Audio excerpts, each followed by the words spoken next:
kali ini saya berada di studio 2 JP Social TV dan malam hari ini kita ditemani oleh pakar komunikasi sosial Mas Edi Suparna serta tamu kita malam hari ini. Mas Edi, ada Mas Awim Haryanto, salah satu kandidat bakal calon Bupati Cilacap dari jalur independen.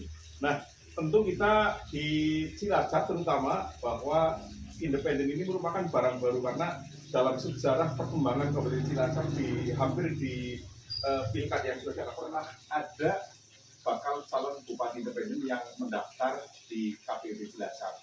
Nah, untuk itu kita awali pertanyaan malam hari ini kepada calon bupati kita independen Mas Awim.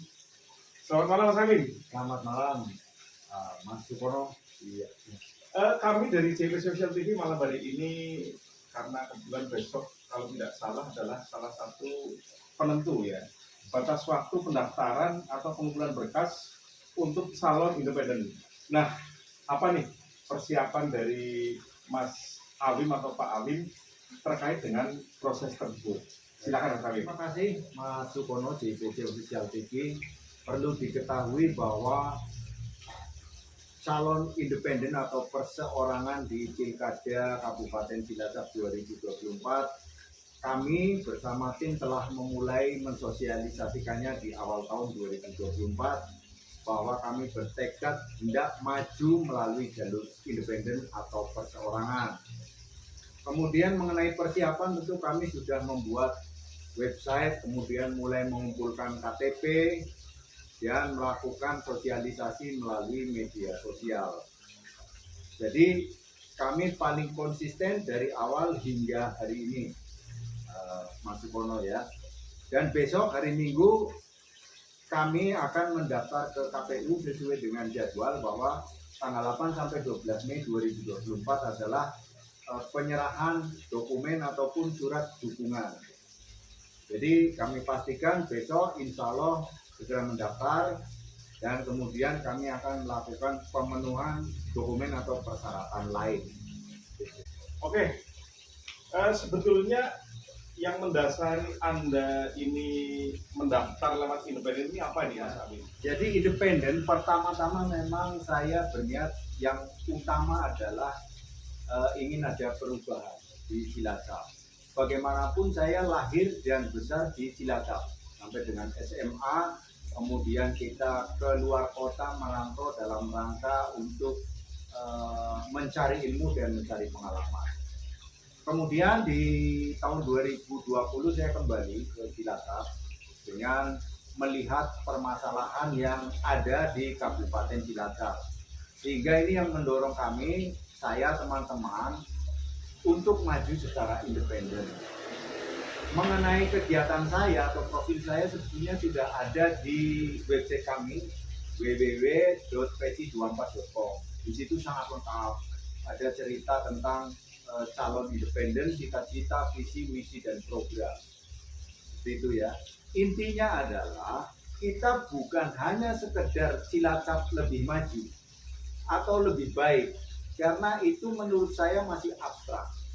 Tetapi independen menawarkan Cilacap menjadi salah satu kabupaten termaju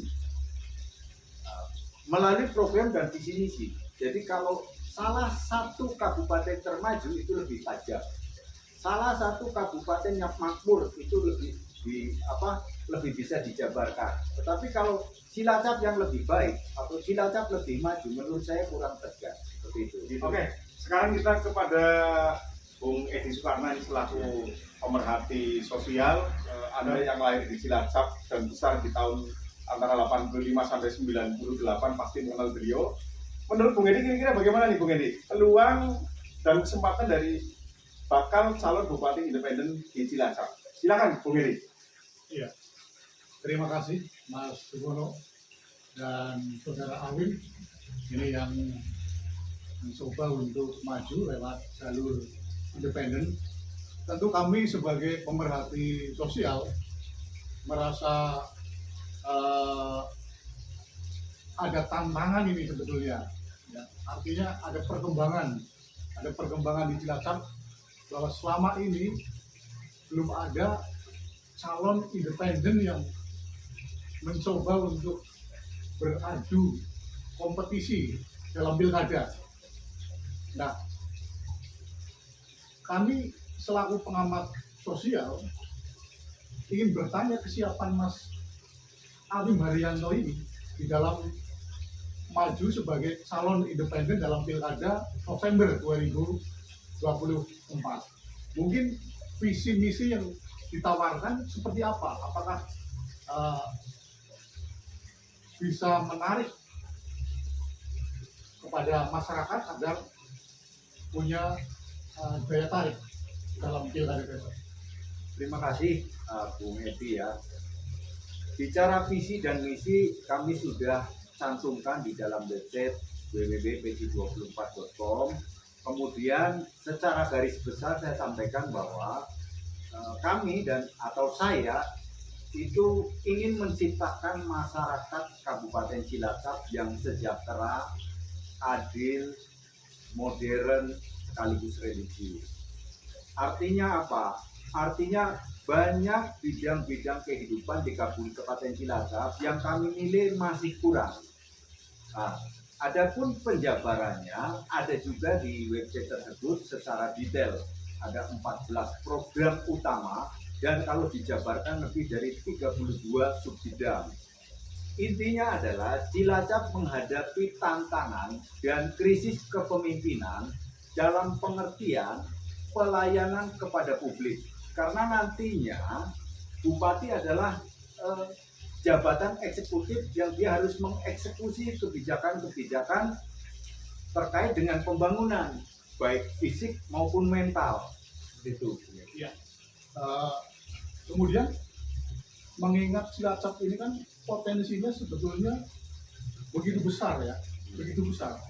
Dan nampaknya masih banyak yang belum tergerakkan. Contoh dari pariwisata ya dan sebagainya. Ini bagaimana kalau panjenengan nanti terpilih menjadi Bupati Cilacap? Apa yang akan dilakukan?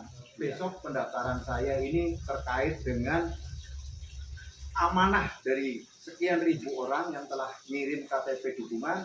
Kemudian saya ucapkan terima kasih kepada Anda yang telah mendukung. Kemudian juga yang belum mendukung silakan kirim KTP. Nah, adapun permasalahan di Kabupaten Cilacap tentang potensi itu sangat luar biasa.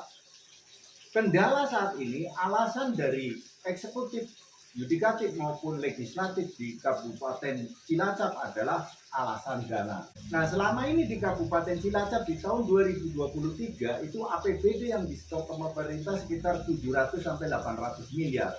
Dan di tahun 2024 itu dikembalikan 3,6 triliun dalam bentuk APBD. Nah, apabila potensi wisata, potensi UMKM, potensi bisnis yang lain itu bisa kita olah, kita kembangkan, maka otomatis setoran ke pusat akan lebih besar. Ketika setoran ke pusat lebih besar, maka pusat akan mengembalikan dana itu lebih besar. Mungkin di tahun 2025, apabila PAD Cilacap disetorkan lebih besar dari tahun lalu atau tahun ini, misalnya di angka 1 triliun kita bisa setor ke pusat, maka pusat tentu akan lebih besar dari 3,6 triliun, mungkin 4,5 atau 5 triliun. Nah, jadi tantangannya adalah mengoptimalkan sumber daya pemasukan atau PAD. Nah, di situ kita lihat di Kabupaten Cilacap belum optimal. Yang dikejar-kejar hanya pajak bumi dan bangunan, kemudian pajak kendaraan, yang sebetulnya potensi-potensi lain itu sangat banyak, sangat banyak. Nah, ini salah satu keprihatinan kami yang mendorong kami untuk maju independen. Seperti itu, Bung Edi. Oke, baik. Mungkin terkait dengan pencalonan ini kan ada beberapa dasar hukum ya, Mas Awim, Bung Edi. Langkah apa yang sudah Mas Awim lakukan terkait dengan dukungan dari publik atau masyarakat terkait dengan persyaratan yang tadi kami sebutkan? Ya, silakan Mas Awim. Begini ya. Kami sudah melakukan upaya awal untuk dukungan dan kebetulan tentu sudah masuk hanya memang dinilai kurang. Adapun beberapa strategi tentu kita sudah siapkan dan itu rahasia. Yang jelas kita tidak melanggar hukum, tidak melanggar aturan dan sesuai dengan ketentuan persyaratan KPU sebagai penyelenggara pemilu seperti itu. Silakan Bu Medi, barangkali masih ada hal-hal lain yang ditanyakan karena seperti kita tahu bahwa kita sudah bergonta-ganti pimpinan ya, gonta-ganti bupati dari berbagai koalisi partai, namun hingga hari ini sebagian besar warga Cilacap ini masih merasa bahwa indeks kepuasan publik kita itu masih rendah. Terbukti bahwa keluhan-keluhan masyarakat yang saat ini sering banget dikeluhkan itu adalah misalnya kondisi jalan. Jadi masyarakat itu nggak pernah tahu apakah jalan itu adalah jalan provinsi, Jalan desa, jalan nasional, jalan desa atau jalan kabupaten. Masyarakat itu tidak peduli.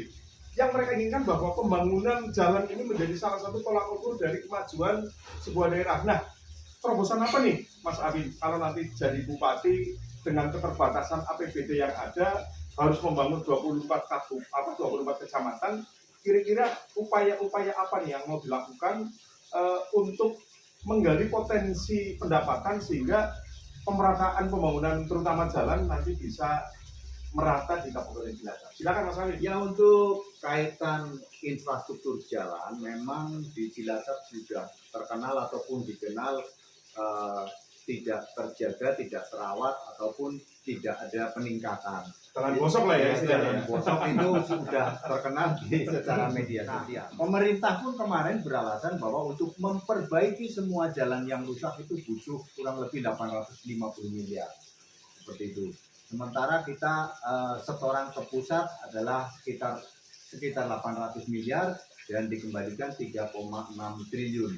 Tentu saja kalau dana terbatas kita harus melakukan efisiensi APBD, kemudian kita teliti mana yang tidak tepat atau boros, di mana ada katakanlah mungkin kebocoran, yang jelas tidak efektif atau boros itu pasti bisa ketemu. Nah, nanti tentu kita punya tim ahlinya jika kita diberi kepercayaan ataupun ditakdirkan untuk memimpin di Cilacap. Hal yang pertama saya lakukan adalah uang masuk, uang keluar, dan rancangan pembangunan. Itu dulu. Kemudian kita bisa melakukan pembangunan jalan dengan sosialisasi ke warga bahwa jalan desa itu biasanya jalan yang berada di desa dengan lebar sekitar kurang dari 3 meter. Kemudian untuk jalan kabupaten biasanya yang menghubungkan antar kecamatan dan biasanya di atas 3 meter lebarnya ya. Kemudian untuk jalan provinsi biasanya ditandai dengan garis-garis putih, dan untuk jalan nasional ada garis-garis ataupun garis putus-putus maupun lurus cat kuning ya, ini untuk warga sekedar berbagi pengetahuan seperti itu.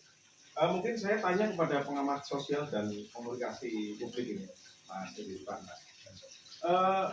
Dalam tataran komunikasi antara pemerintah kabupaten dengan warga yang saat ini terjadi ini kan komunikasinya masih top down, artinya masyarakat tidak punya kesempatan menyuarakan apa yang menjadi unek-unek mereka terhadap pemerintah kabupaten atau kepada pejabat publik.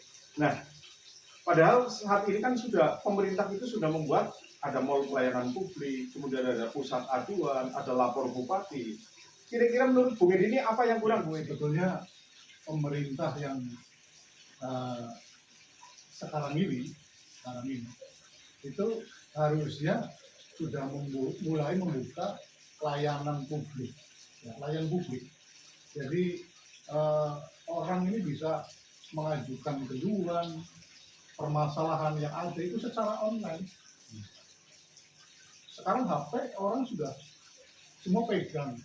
Jadi kalau ada permasalahan apapun bisa langsung menyampaikan lewat Aplikasi tersebut. aplikasi yang Nah, ada. artinya begini, Bung Edi. Artinya sebetulnya kan jalur-jalur itu sudah dibuat sebetulnya. Ada lapor bupati, kemudian ada mall pelayanan publik, kemudian konon kabarnya bupati dan SKP juga membuka layanan terbuka kepada masyarakat. Nah, apakah memang ini perlu dimodifikasi agar lebih modern atau dimaksimalkan penggunaannya sehingga masyarakat ini mampu dan mau menggunakan fungsi ini dengan Sosialisasinya masih kurang.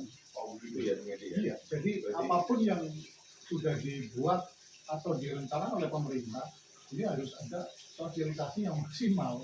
Oh iya, berarti pendekatan kepada masyarakat menjadi salah satu tolak ukur Betul. agar saluran yang sudah disediakan ini bermanfaat gitu ya Bung Edi Betul ya. sekali. Oke baik, sekarang kembali ke Mas Amin selaku calon Bupati Independen. Nah, dalam tataran kebijakan Mas Amin, ini setahu kita lah ya di masyarakat ini kan namanya Bupati Independen kan belum familiar dan memang secara teori mungkin bisa kita kaitkan bahwa kekuatan politik dari Bupati Independen ini mungkin menurut saya itu pengamatan saya setidaknya itu mungkin kurang karena apa dukungan politik dari legislatif ini sangat diperlukan oleh seorang bupati di dalam dia membuat atau mengeksekusi rancangan-rancangan pembangunan yang nantinya akan dibuat. Nah kira-kira nanti ke depan kalau Anda terpilih, apakah ada upaya-upaya pendekatan atau lobby terhadap fraksi-fraksi yang ada di DPRD Kabupaten Cilacap? Kira-kira gimana Mas Awin? Yang pertama, kalau kita bicara Cilacap, kita harus bicara trias politika, yaitu yudikatif, eksekutif, dan legislatif. Tentu ketiganya ini harus melakukan koordinasi, komunikasi, ya, sharing untuk mencari jalan keluar terbaik bagi warga Cilacap. Nah, khusus untuk warga Cilacap adalah apakah warga ini merasa ingin ada perubahan ataukah tidak? Apakah persoalan-persoalan di Cilacap itu dirasa mendesak atau tidak? Nah, disinilah independen hadir kemudian juga sekaligus menyerahkan sepenuhnya kepada masyarakat. Nah, adapun nanti di kebijakan katakanlah kita sudah berhasil ataupun katakanlah menduduki eksekutif, tentu kita ada mekanisme-mekanisme baik informal maupun formal yang pada prinsipnya mencari solusi untuk mengatasi segala permasalahan lingkungan kabupaten maupun manusia di Kabupaten Cilacap. Jadi ada dua objek di sini, yaitu objek berupa lingkungan, berupa tanah, air, tumbuhan dan hewan segala macam, dan manusianya. Seperti itu. Baik, Bung Edi. Kemudian kembali ke Bung Edi Soekarno, kira-kira apa di menurut Bung Edi yang harus disiapkan lebih optimal dari seorang calon Bupati Independen itu? Sebagai calon independen dengan kondisi Cilacap yang belum pernah ada calon independen selama ini, tentu butuh sosialisasi yang masif ke semua lini agar masyarakat paham bahwa calon independen itu ternyata bisa maju ya sesuai dengan undang-undang, sesuai dengan aturan di dalam pemilu. Jadi ini yang penting yang harus dilakukan oleh calon independen, segera lakukan sosialisasi kepada masyarakat agar masyarakat tahu bahwa di Cilacap sekarang ini ada calon independen. Baik, Bung Edi. Oke, sekarang karena waktu kita terbatas, mungkin kira-kira apa nih Mas Awin?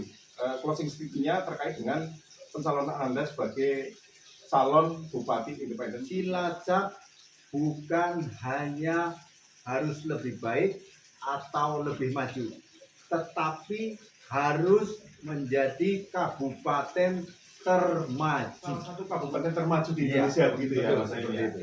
Baik, dari Studio 2 IP Sosial TV, saya Supono Wiranegara bersama bintang tamu Mas Adi Marianto dan pengamat sosial dan komunikasi publik Mas Edi Soekarno untuk Anda semua di CIPC Official TV. Selamat malam dan terus simak di CIPC Official TV.